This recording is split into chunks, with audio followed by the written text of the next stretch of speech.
In case you don't know what Brighteye is, Brighteye invests in startups that help people learn, work, and thrive, and we'll dive into what each of those words means in a second. We invest in primarily in European startups at an early stage, so pre-seed, seed, and a little bit of Series A. And when we started Bright Eye, we launched with really a thesis around what was going to change in education technology in Europe, and really we saw two big changes. One was we saw a massive increase in digital penetration in schools, which had just happened in the U.S. And which we thought would happen in Europe, or was starting to happen in Europe when we launched Bright Eye in 2017. In the US, schools went from 20% having broadband and devices to 100% in a 4-year time period, which really launched the birth of SaaS into schools. And that launched the rise of big companies like PowerSchool, Kahoot. What we thought was the same thing would happen here in Europe, and new big companies would be built on that opportunity here. And then the larger opportunity was actually just the change in terms of the way that people were learning. So as recently as 2020, half of learning was happening online, but still 95% of spend for education was happening for offline learning. And so we just saw big companies or big opportunities to build better online experiences that people would be willing to pay for.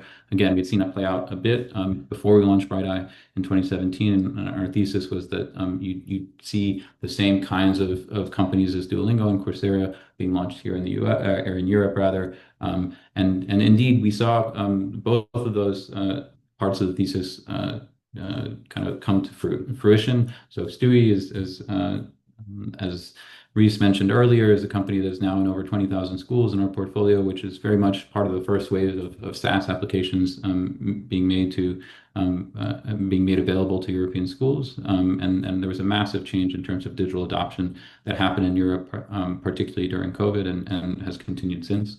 And then again, you're seeing big educational companies, digital education companies being built here in Europe and going global. In the case of Docebo, which is an Italian company that is now public and on the Nasdaq, and with a global client base, and even large companies being built just to serve the European market, like Car, which is a company in our portfolio. That is a marketplace for driver's education and has really revolutionized driver's education in France. And so, the other reason we thought that Europe was a good idea just was because of the size of the market, the huge demand for skills across sectors here. Honestly, it's gotten to be a better idea because what you've seen happen in Europe, particularly since COVID, is just a 2x increase in job volatility. The pace of retraining that's happening now and expected to continue is much higher. The time that people spend in jobs is lower, and so you just need more training throughout your life. In addition, just broadly, European venture capital as an asset class has outperformed. This is a little known fact, but European venture capital funds, on average, outperform U.S. Venture capital funds. And so again, we've seen a lot of that initial thesis come to fruition, and in particular in recent months, you've seen companies like Car in our portfolio and Yoto, which is an edtech company out of the UK, which have announced that they're at 100 million plus in revenue. That's not ARR, that's actually trailing 12-month revenue. So companies that have kind of reached scale in this space. You've seen large fundraisers, including Stewie and Lingo Kids, which have announced fundraisers in the neighborhood of 100 million in the last few months. And as Reese mentioned, you've seen companies like Sana, which is initially a learning management system out of Sweden, which evolved into a comprehensive AI platform, exit for 1.1 billion, reportedly at over 50 times revenue multiple. And so just a lot of momentum in the space right now. And what we wanted to share a little bit was how we see this space evolving, and in terms of how we look at it. And the very short version is that artificial intelligence, just like it's disrupting every other sector, is certainly playing a role in the way that people learn. And it's really kind of comes in three flavors. One is the experience of learning is becoming more dynamic. And, it's important to understand that it is ubiquitous. That is over 90% of university students in the UK, for example, are using AI as part of that experience. experience, and it is also engaging, right? Using AI actually makes the experience of engaging or of learning more engaging, and potentially gives you access to new skills. Um, AI is also making talent more productive, which we'll talk about in a second. But it's creating a ton of volatility in the labor market. So a lot of the reason why labor volatility is expected to stay kind of at a pace that's roughly 2x what it was prior to COVID in Europe is because both people with AI friendly skills are in more demand than they ever were. And parts of the labor market are being automated, which is creating disruption for folks who were kind of providing services and that now are no longer needed. And so both on the plus side and on the sort of automation side, you're seeing a ton of volatility in labor markets, and we just expect that to continue. And so there's a huge opportunity in helping in building new platforms that help people to better match their own skills with career opportunities and help corporations better identify people with the skills they need.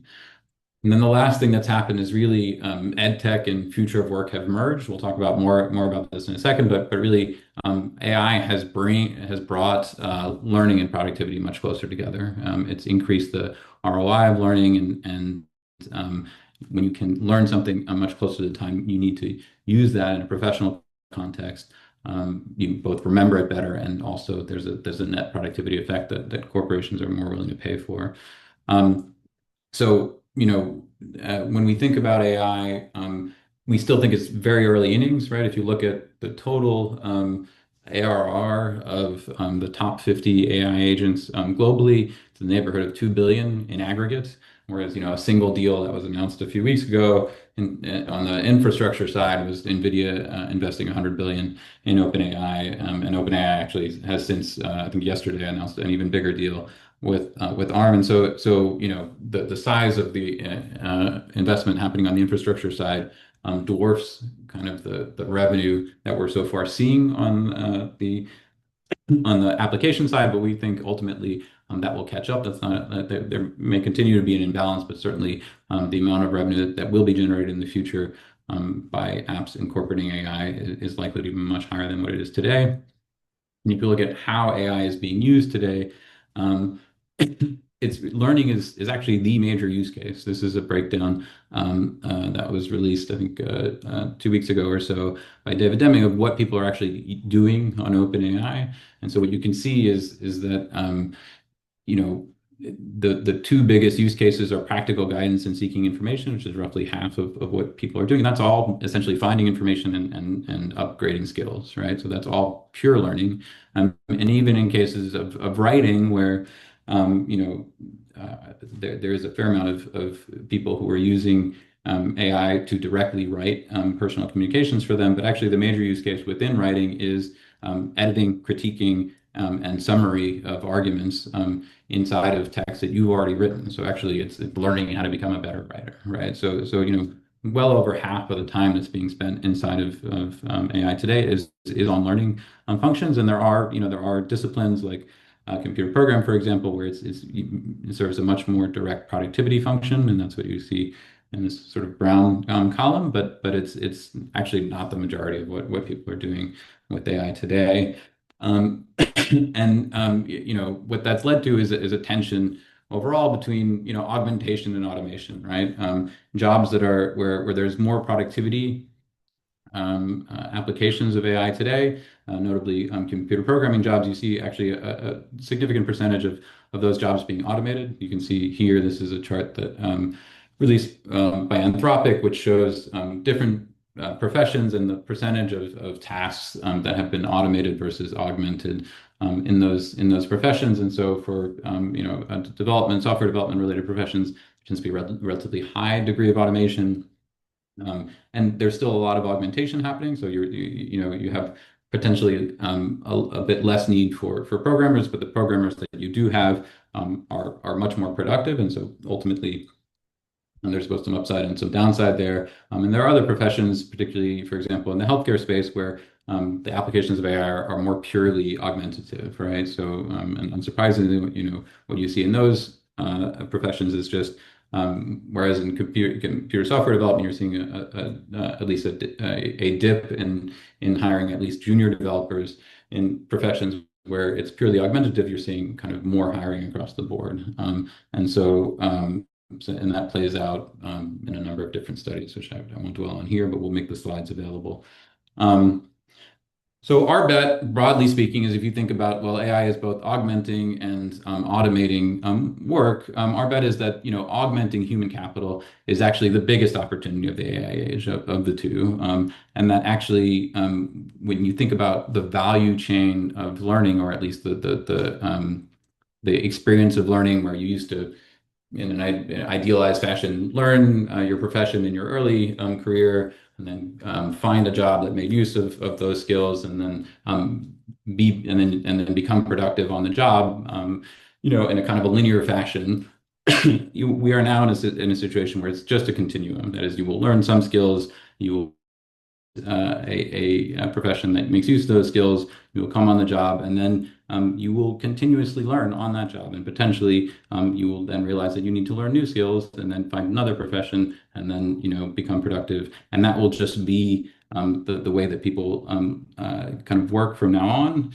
And so we think there's huge amounts of value that will be created by, or that will be captured by companies that help people across that value chain, right? By using AI to help people learn the skills, by using AI to help identify the best use of those skills, and then by helping people once they're in place professionally or even personally to use AI to basically bring learning and working much closer together. And we think that not just in a theoretical fashion, but we've invested in companies that are making use, or that are riding those trends in really innovative ways. So in the interest of time, I'll just leave it there, and just say, if you take nothing else away from this, just our view is that ed tech and future of work have merged, that there are huge opportunities being built at the intersection of those two spaces. And if you're building in either of those spaces, we'd love to hear from you. We're actively deploying at the moment, and yeah, have a real focus on European founders. So please feel free to reach out.